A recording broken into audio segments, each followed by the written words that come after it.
Alright.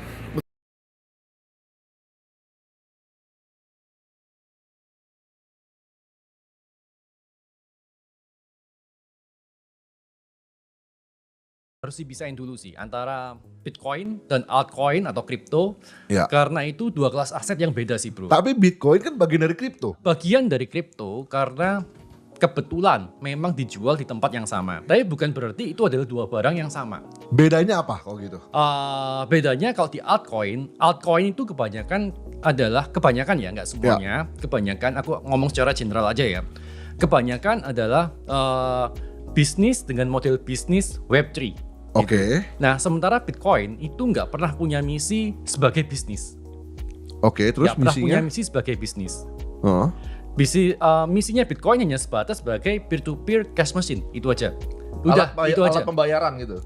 Boleh, bisa dibilang sebagai alat pembayaran. Ya. Tapi sekarang dengan semakin berkembangnya adopsi Bitcoin, itu banyak orang yang memandang Bitcoin ini sebagai aset yang lain. Misalkan kayak Gold 2.0, Real Estate 2.0, terserah bagaimana cara pandang orang pada Bitcoin gitu. Karena ada utility lain di Bitcoin. Tapi kalau untuk altcoin, kebanyakan ini adalah bisnis dengan model bisnis Web3 yang menerbitkan token sebagai token governance gitu. Dan actually mungkin nih sebagai user crypto kita nggak perlu amat sih punya token governance gitu. Jadi artinya Bitcoin itu alat pembayaran, sedangkan kripto itu ya orang-orang yang pingin cari duit dari exchange, orang-orang nggak ngerti setor duit lalu dia ambil selesai gitu. Orang beli altcoin itu harapannya pingin bisa outperform Bitcoin. Oke, kayak beli saham gorengan gitu nggak sih? Boleh dibilang sih ya, Oke. boleh dibilang ya. Tapi intinya orang beli altcoin tuh pingin outperform Bitcoin. Di cycle yang lalu, memang ada altcoin yang bisa outperform berkali-kali lipat Bitcoin. Dan mereka harap itu bisa terjadi di cycle ini. Yang mana nggak terjadi. Nah di 2024, gua bilang kayaknya cycle ini kecil nih kemungkinan ada altcoin season. Dan itu dihujat sama banyak orang. Dan faktanya belum ada altcoin season gitu. Altcoin season yang terakhir yang terjadi mungkin bulan November itu cuma terjadi sebentar aja dan nggak bisa ngembaliin harga altcoin ke all time high gitu. Oke. Itu cuma 1-2 minggu. Lu kalau ngomong nggak salah. altcoin itu contohnya koin apa? Apakah semua sama di generalize? Bagaimana lu nge-generalize bahwa dia itu adalah altcoin? Apakah ETH ya, Ethereum itu termasuk altcoin, Solana itu termasuk altcoin? Boleh dibilang koin selain Bitcoin kita generalize sebagai altcoin ya. Kejam Karena juga. kalau nggak gitu itu altcoin terbagi dalam sektor-sektor lagi yang banyak banget gitu. Jadi untuk memudahkan kita generalize aja sih gitu. Even Ethereum. Even Ethereum gong. Kalau Manta gimana kalau Manta? Waduh, kalau Manta saya kebetulan nggak pernah hold ya. Ada Nggak apa pernah lagi hold, yang nggak pernah terkenal hold. tuh Manta kan? Manta tuh Iya, banyak iya, banget kan. Manta banyak Pak holdernya. Kebetulan banyak. Manta terkenal karena ya dulu sempat hype lah ya di Indonesia. Berarti selain Manta apa lagi? Karena gue nggak ngerti selain Bitcoin sih terus terang sama Ethereum, karena gue punya mining Ethereum waktu itu ya. I see. Yang altcoin itu sering diajakin gue beli Solana lah apa, terus kemudian ada yang artis-artis juga bikin koin, itu termasuk token ya? Bikin token itu termasuk alt juga kan berarti? Boleh kita generalize sekarang sebagai altcoin sih. Gitu. Oke. Semua coin selain Bitcoin. Gitu. Kenapa lu berani bilang kalau itu 99% hancur?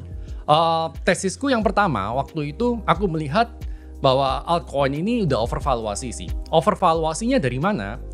Kalau kita di traditional market, di saham gitu, kita kan pasti melihat performa perusahaannya yang pertama, terutama dari income-nya lah, dari sisi income-nya. Di altcoin itu banyak koin-koin dengan valuasi ratusan juta dolar sampai billions, tapi penghasilan per bulannya cuman $200. That's crazy kan bro? Iya, Ya, crazy. Iya kan? Bahkan betul. mungkin lebih gede gaji sopir gua gitu daripada altcoin yang valuasinya miliaran dolar ini. Iya, Dan itu nggak terjadi di satu altcoin, tapi di hampir semua altcoin. iya. Seperti itu. Tapi kan kalau dari saya nih perspektifnya itu kan secara valuasi. Secara Tapi valuasi, kalau dari exactly. saya nih, saya berpikirnya bahwa kalau Bitcoin kayak nggak bisa dipump and dump, nggak akan bikin saya kaya dalam waktu yang cepat. Tapi kalau misalkan altcoin itu kan bisa dipump and dump, meskipun valuasi kecil. Let's say kita ngomongin Doge deh, Doge dia punya valuasi misalkan 1 triliun, let's say kayak gitu. Kalau memang market yang pengen di pump, kan akan jauh lebih gampang daripada ngepump Bitcoin. Kenapa saya harus pilih Bitcoin? Kenapa nggak pilih Doge kalau kayak gitu? Seharusnya kalau mau ngepump Anthem altcoin lebih mudah Ya. karena kan market cap-nya lebih kecil. Ya, Dengan karena kan saya uang- sukanya betting nih ceritanya kan. dengan uang yang sedikit di pool yang kecil, Yes. itu bisa pump suatu aset Ya. dengan mudah gitu. Ya. Itu sih. Iya, jadi maksudku secara peluang keuntungan berarti lebih enak di altcoin dong harusnya. Harusnya. Harusnya Tapi kayak gitu kan. faktanya gimana gitu? Ya sekarang maksudnya Robert mungkin Ya. dia itu udah jelas, dia itu pingin banget jadi kaya. Iya. Oke. Kamu lihat mukanya itu udah gak sabar pingin Iya. kaya banget. Saya tuh pengen beli McLaren warna hijau. Warna hijau. Warna ya? hijau. Oke. Yuk lu kok hijau banget. Astronauts itu merah bukan hijau. Iya, saya ambil warna kuningnya aja deh. Ya berarti. kuning, lu gak Kuning, boleh kuning, warna kuning, hijau. kuning. Astronauts merah guys ya, market merah ingat Astronauts. Market hijau tuh cari angga aja. Nah sekarang kan dia mau beli altcoin. Ya. Tapi kan terus terang dia merasa kayak gimana ya? Karena menurut Bro Angga tuh nggak bisa nih altcoin 99% tuh rungkat gitu loh. Ya kan? Nah sekarang kalau misalnya dia beli altcoin tuh seberapa besar chance-nya dia bisa berhasil? Itu yang pertama. Dan kedua nih pertanyaan dari gue. Mungkin nggak sih seorang anak muda nih misalnya kayak murid gue deh. Murid gue si Suli tuh. Bisa nggak dia jadi super miliarder hanya dari Bitcoin? Ini Karena Bitcoin, ya, oke. karena banyak yang ngeklaim gue punya ratusan miliar karena beli Bitcoin. Gue hitung-hitung Bitcoin tuh sama saham gak ada bedanya.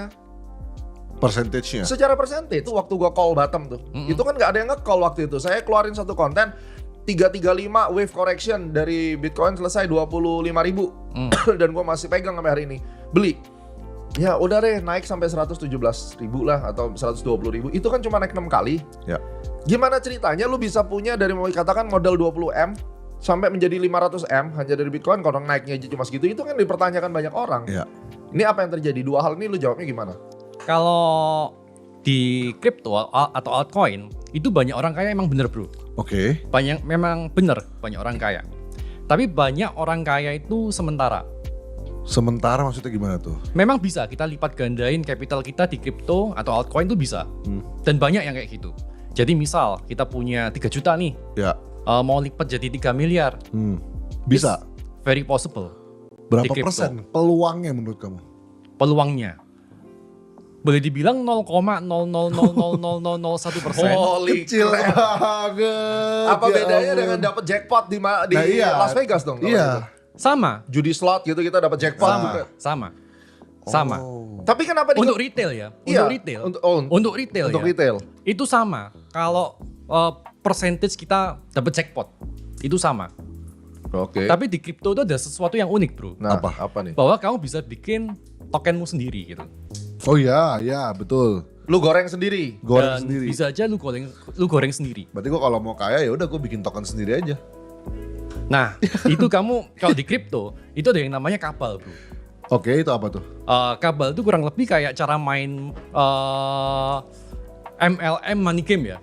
Jadi MLM money game itu misalkan aku nih mau bikin suatu money game baru nih. Ya.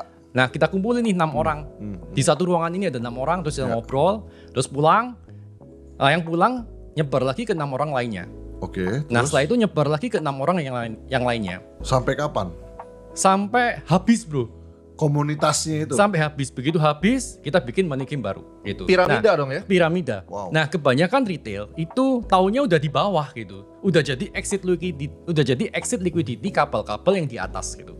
Oh. Ini kayak money game yang biasa itu dong berarti. Boleh dibilang kayak gitu sih. Ini untuk meme ya. Kita bisa bikin meme dalam waktu yang singkat. Mungkin less than 3 minutes kita bisa bikin meme sendiri sih. Oh my god. Ini mirip kayak di film Netflix ada namanya money game, itu sama kayak gini konsepnya. Jadi ditawarin orang, orangnya tawarin lagi sampai yang paling bawah udah nggak ada orang lagi yang mau beli, dibuang Ya, semuanya. dan yang paling enak tahu nggak bro di dunia ini apa? Apa?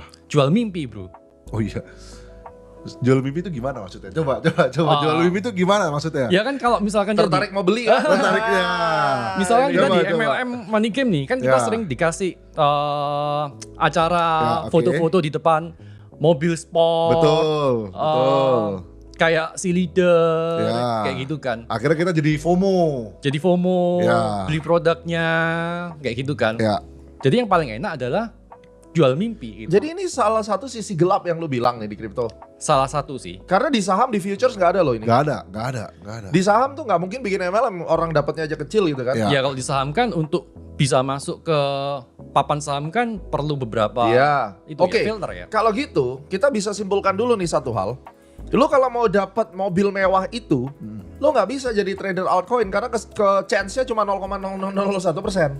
Ya kecuali antara lu hoki atau lu bener-bener expert banget atau lu kenal sama si founder gitu. Ya, Jadi si founder tahu ngasih nih, dia duit lah. Insider tahu nih lah. mau kapan Kasih. pump dan Ya. kapan dump, kapan kita bisa pasang long atau kapan kita pasang short. Insider trading lah. Ya.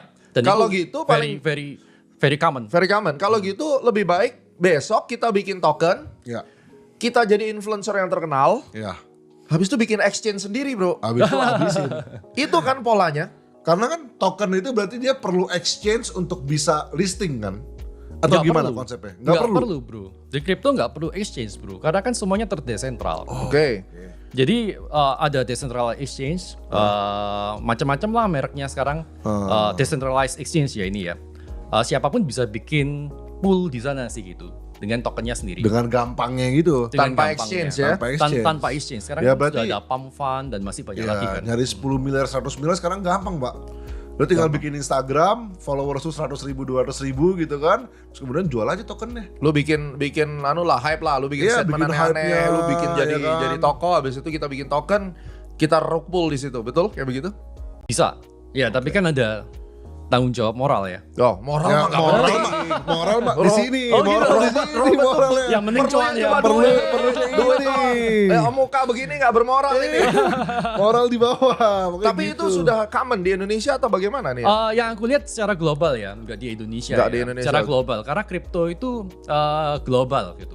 Jadi hati-hati sekali bagi orang-orang yang cenderung suka mencari altcoin, meme coin karena hanya tertipu daya oleh penjual mimpi tadi dengan semua kekayaannya, hidup mewahnya.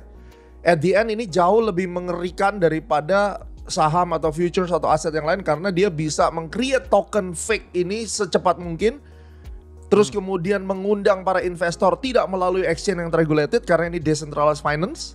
Dan kemudian dihantamnya di situ dengan menggunakan kabel MLM tadi. Yap, ini Oh. untuk meme begitu. Kecuali Kalau untuk altcoin mungkin beda lagi bro kita bahasnya. yes. Altcoin gimana? Dark side-nya Oke, kalau meme tadi kan kita bilang MLM gitu ya. Iya. Ya. Dengan skema MLM tadi. Kalau di altcoin yang kulihat yang tadi kita sempat bahas itu kan valuasi billion of dollars. Oke. Ya. Tapi Hasilnya income cuman dikit. UMR. Artinya di sini banyak monkey business sih bro. Bohong-bohongan. Ya bisnisnya. karena mereka cari duit di sini, cari duit dari retail di sini, cari exit liquidity dari retail. Oke.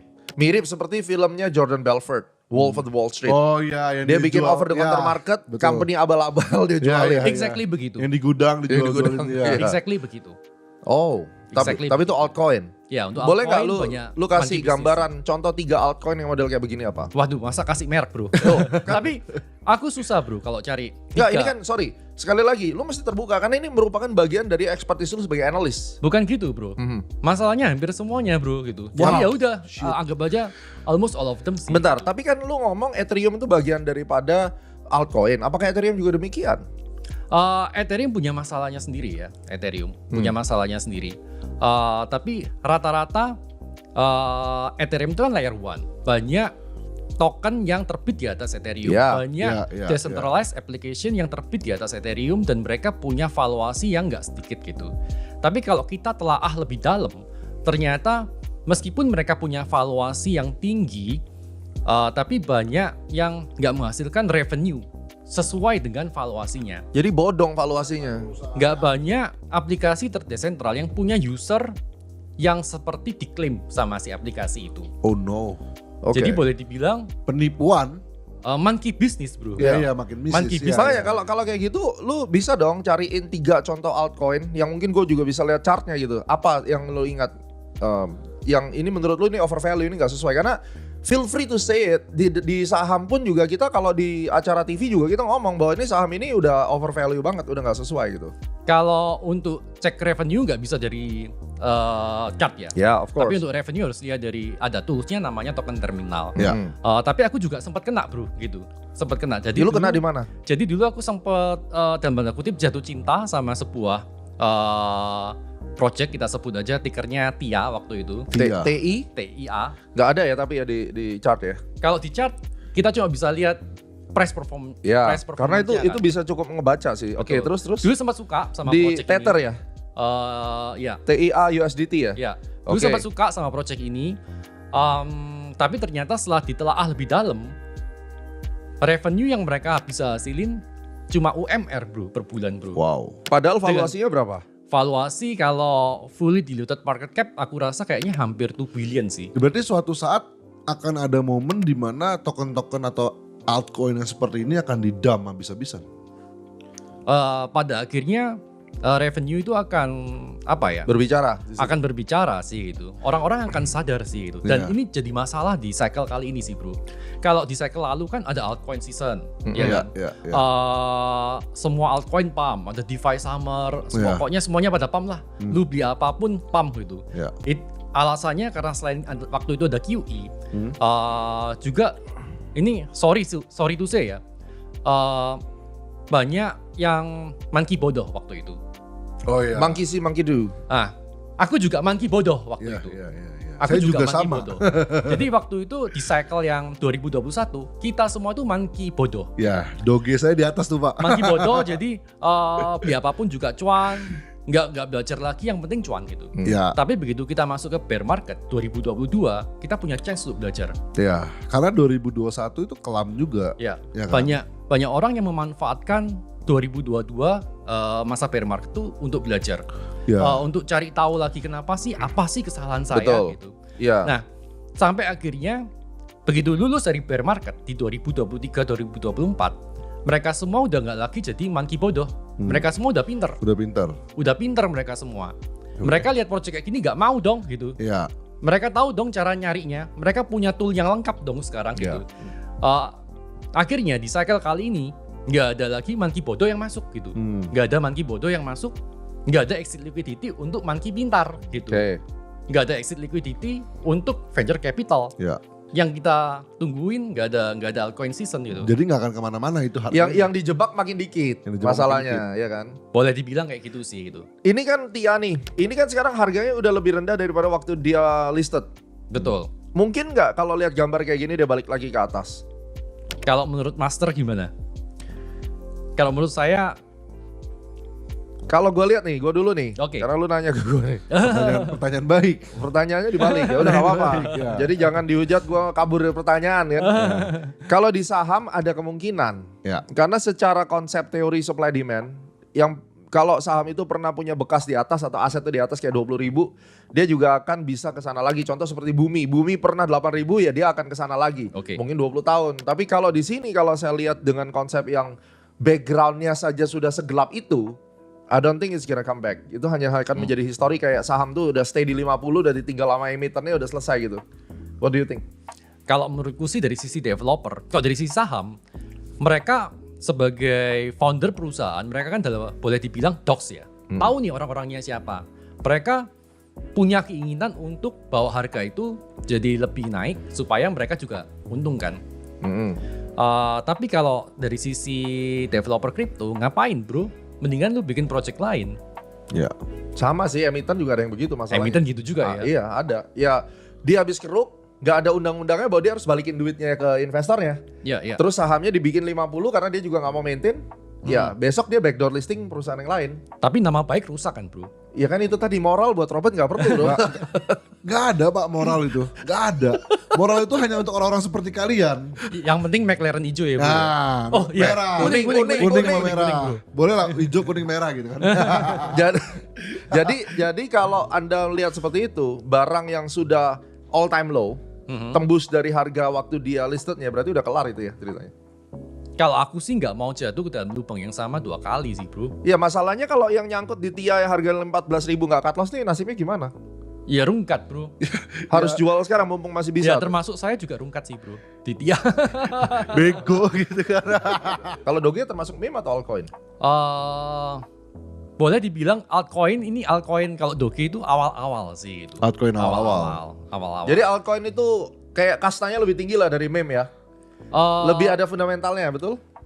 Jadi di kripto itu evolve dengan sangat amat cepat sih bro. Jadi Ya. dulu Doge itu keluar sebagai altcoin gitu. Maksudnya dia pingin nyamain kayak Bitcoin tapi Ya.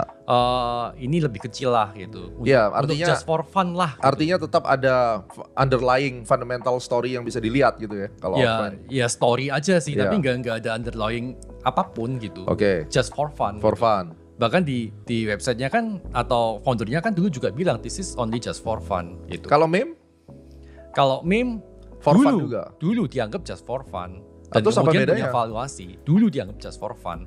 Tapi sekarang enggak. Sekarang udah dianggap apa ya? tempat judi lah intinya. Boleh dibilang gitu sih. Tempat judi. Jadi kripto itu judi atau enggak nih? untuk ningkatin portfolio sih, not just for fun sih. Si apa meme? Meme. Sekarang dianggapnya kayak gitu. Tapi faktanya nggak banyak orang yang bisa win dari meme sih. Oke, berarti bisa kita katakan meme ini adalah pure gambling kayak kasino udah. Pure gambling. Jadi kripto itu judi atau enggak? It depend. Nah, It depends sih gitu. depend gimana?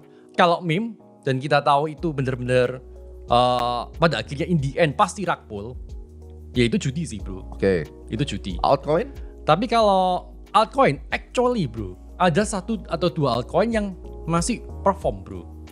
Apa tuh? Tapi untuk cari altcoin yang kayak gini, itu nyari di tumpukan jerami sih bro. Wow. Dan itu tugas yang sangat susah sekali. Tiap cycle berubah.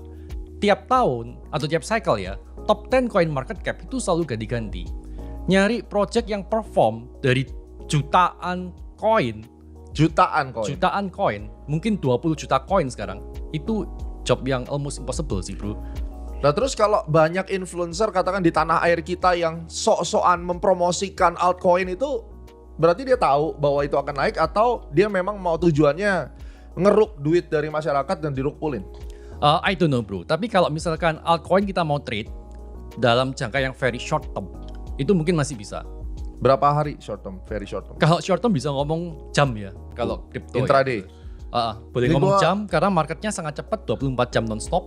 Ya. Boleh kita ngomong ini antara jam sampai menit sih bro, mungkin bro. Semakin kesini dengan cerita-cerita yang Bapak sampaikan, dengan sisi gelap yang udah dibongkar di sini, aku ngerasa kok kenapa kayak 2025 sampai 2026 ini mirip kejadian nanti mirip kayak seperti 2021 ya, dimana banyak investasi bodoh, Binary option, banyak power trading. binary option, tapi ini mungkin dikemasnya agak sedikit lebih soft aja gitu, dalam bentuk token, dalam bentuk pump and dump, tapi ujung-ujungnya juga sama, ngerampok duit orang lagi. Kalau yang memang crypto native, mereka tahu pada akhirnya akan jadi exit liquidity. What? Mereka juga akan tahu pada akhirnya akan dirakpol. Itu Sorry. kalau crypto native sih bro. Sorry bentar, berarti mereka tahu. Mereka tahu kalau yang crypto native ya. Native mereka, itu gimana maksudnya? Mereka yang benar-benar bukan retail biasa yang FOMO Exploiter lah, pemain memang ya. Pemain, pelaku industri, pemain, mereka tahu bahwa ini bakal akan dirakpol gitu. Oh, berarti Pasti mereka ngejar piramida yang paling atasnya. Yap, Oke. ngejar kabel yang paling atas. Ini menarik loh. Iya. Ini hanya ada di kripto. Lu tahu bahwa ini adalah project money game, tapi Tapi lu lu berlomba-lomba untuk ngejar paling atas dan hajar yang bawah kan gitu kan? Iya Saya baru karena denger ini.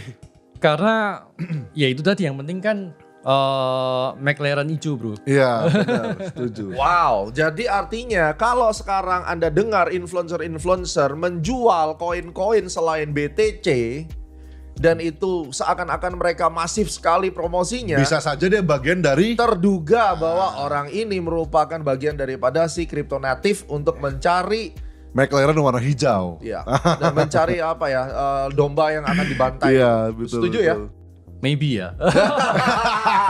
Kan gue udah bilang bro. Karena nanti dihujat lagi Enggak, gitu. enggak, kita Dihujatnya ke channel gua ini nanti. Enggak. Ada astronaci yang nge-defend karena ini akan gue sampein ke pemerintah. Oke. Oke? Kita diskusi dengan beberapa rekan-rekan kita di kantor staf presiden. Kita juga diskusi dengan beberapa pihak yang berwajib juga ya karena mereka ingin tahu unsur pidananya ada atau enggak. Oke. Nah, dari teman-teman kementerian juga ya di keuangan OJK juga pingin ada beberapa teman-teman yang diskusi sama saya juga. Bang Gema bisa nggak memberikan edukasi kepada kami dari teman-teman kita ini di mana unsur kemungkinan munculnya tindak pidananya gitu. Oh gitu ya? Oh iya dong. I see. Kan ini kita harus membuka. Makanya gue bilang ini sisi gelap, nggak mungkin ada podcast lain yang berani. Oke. Jadi lu nggak boleh takut kalau Anda tahu bahwa itu jelek dan Anda menutupi. Nanti kita bisa sarankan nih Bro Angga ini kena KUHP 55 nih, Oh, gitu ya? ikut terlibat atau ikut mengetahui tapi tidak memberikan informasi ya. Ayo lu lebih takut mana lu? Nah, dihujat Ya, atau itu? pasti ada disclaimer dong. Oke, go ahead. Karena Oke. menurut gua kalau sampai ini praktiknya terjadi, semua yang menginfluence altcoin lah atau meme coin kemungkinan bisa patut kita duga bahwa dia adalah crypto native yang mencari korban dan korbannya adalah masyarakat Indonesia misalnya demikian. Kalau untuk meme saya setuju bro. Kalau untuk altcoin, itu tadi ada beberapa project yang masih Memang bagus. memang bagus, masih perform, dan kita mungkin mereka yang mempromoin altcoin atau mereka yang ngomongin tentang altcoin, mereka berusaha mencari itu bro. Oke, Berusaha paham. mencari project-project yang bagus, yang bisa outperform Bitcoin. Misalnya nih kayak BNB, Solana, Hyperliquid, Oke. itu kan project-project bagus yang mereka benar-benar build di kripto. Nah, Oke. masalah di kripto itu bukan dari project ini judi atau enggak, tapi masalah di kripto adalah banyaknya monkey business di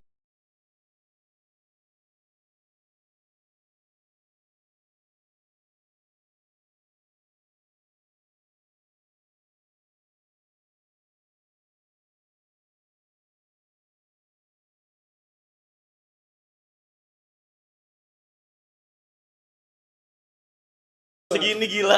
Gak dia segini aja gua. Iya. Sumpah, gua ketemu dia waktu kayak 2 hari setelah dia botak soalnya.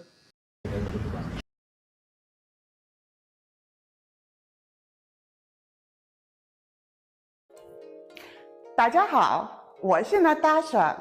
我们 Propeller Ads 在全球拥有大量高质量流量，帮助你们获取更多付费客户，赚取更多收益。快注册，让我们一起飞吧！